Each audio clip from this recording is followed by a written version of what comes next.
Hey YouTubies, it's Scott again with the International Space University's Southern Hemisphere Summer Space Program, and we're still in Adelaide, Australia. We're having a great time. Things are off to a wild start, and we're doing really great. And we're going to keep you guys all in touch with what we're doing, so be sure to check our YouTube site, check us out on Twitter, and check us right here on our very YouTube channel. And so here we have with us today our Code Program Director of the Southern Hemisphere Space Program, our very own Michael Davis. Hi, Michael. Hi, Scott. How are you? I'm fine. Yeah, well, it's early. It's early. Week one, and it's all okay. So tell me, Michael, we wouldn't be here in Adelaide without you and all the great work that you've done to help not only make this program happen, but to sustain and support it. But let's turn the lights out. Now let's start. Sorry. That's all right. We can edit and cut, so we'll just keep going. Are we still running? Yes, sir. Okay. So Michael, let's go back and tell me about your first involvement in ISU. How did you hear about ISU? And how did you end up actually going and being a student? Well, purely by chance, I was asked to join an advisory board of the Institute for Telecommunications Research at this university, at the University of South Australia. And through that, they were involved in the founding conference for the master's program in Strasbourg. And the director of the institute told me about this program. And I thought, it would be a wonderful opportunity to spend a year in France. I knew almost nothing about space, and my wife and I decided to pack up and go to and live in Strasbourg for a year. I stayed for 2 years because 1 year just flew by, and that was the master's program, the first ever master's program.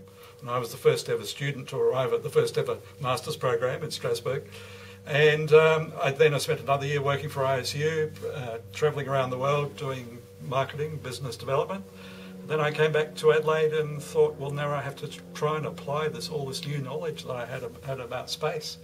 And so since then I've been a space lawyer, and also I've been interested in developing space education programs. So ISU really did change the focus of your career. Absolutely, no doubt about it, and I'm not the only one. And then we had a summer space program, SSP 2004 here, That's right? That's right. So if you think this program is complicated, imagine what it would be like working with three Adelaide universities, and 135 students. Wow, but it was a great program, and I hear all the time from people who were either as students or lecturers in that program, what a great job Adelaide did as a host, and what a fine time everybody had. And yet, you didn't have enough ISU, because you were truly instrumental in creating this newest ISU program, the Southern Hemisphere Southern Space Program. So tell us a little bit about the origins. Where did this new program come from? It came from an idea we had 10 years ago, because running a Northern Hemisphere summer program is a problem in the Southern Hemisphere, because it clashes with university semesters, because our semesters start in February and end in December. So we've always had the idea of doing something in our summer. And in 2009, while I was at the SSP at NASA Ames, Michael Simpson came up to me and said, have you ever thought of doing a program in the Southern Hemisphere summer? And I said yes, and it started from that. And we're now in our third year of the program, and I must say very, very successfully so. And so what do you think the future of this new program is going to be? Where do we need to go next? Well, we need to make sure that it's a viable program, and that is our next challenge, to ensure that each year we have the funding and the demand from students all around the world. But each year the demand has increased, so we're optimistic about that. And then we need to establish relationships with hosts in other Southern Hemisphere countries. And we're well on the way with our friends in South Africa and Brazil and even perhaps New Zealand.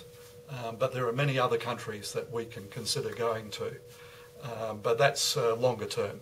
Well, we are off to a great start, and I just want everybody out there in the ISU world to know that none of this would happen if it was not for the incredible hard work that Michael has put into it. So, Michael, let me just say thanks so much for what you've done. And thank you too for what you've done. It's a real partnership. It's a real partnership, and it's the teamwork that we've been able to establish that has made it a success.